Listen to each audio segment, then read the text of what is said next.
बड़ी रानी ने आश्चर्य से कहा, महाराज तो किसी युद्ध पर नहीं गए थे, फिर किस राजकुमारी से विवाह करके लौट रहे हैं? तभी छोटी रानी बोली, महाराज तो शिकार के लिए गए थे, कहीं किसी जंगल की लड़की से तो विवाह करके नहीं आ रहे। तीनों रानियों के मन में अपने अपने संशय उठ रहे थे।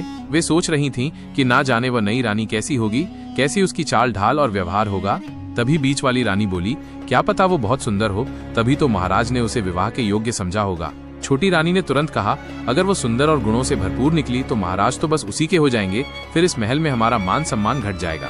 इन सब चिंताओं और कल्पनाओं के बीच तीनों रानियां अपनी दासियों के साथ नई रानी के स्वागत की तैयारियों में जुट गईं। कुछ समय पश्चात महाराज अपनी नई रानी अंबिका के साथ राजमहल के द्वार पर पहुंचते हैं। राजमहल के सभी सेवक, मंत्री, रानियां और सैनिक स्वागत के लिए एकत्र हो जाते हैं। सबके मुख से जय जयकार की ध्वनि गूंजने लगती है। महाराज विजेंद्र प्रताप सिंह की जय, रानी अंबिका की जय।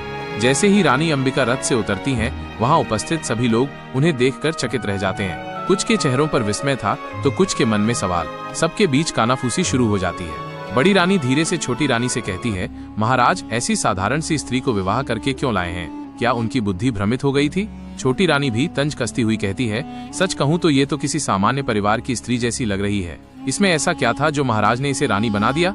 तभी बीच वाली रानी शांत स्वर में बोलती है, तुम दोनों तो बस कमियां ही खोजती रहती हो। मुझे तो नई रानी बहुत सुंदर लग रही है। उसके चेहरे का तेज देखो, ऐसा प्रतीत हो रहा है जैसे कोई दिव्य शक्ति हो। उसकी आंखों में कुछ रहस्यमयी गहराई है।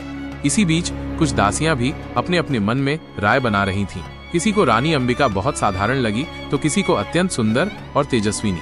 ये रहस्य और भी गहराता गया कि आखिर क्यों हर व्यक्ति को रानी अलग अलग रूप में प्रतीत हो रही थी।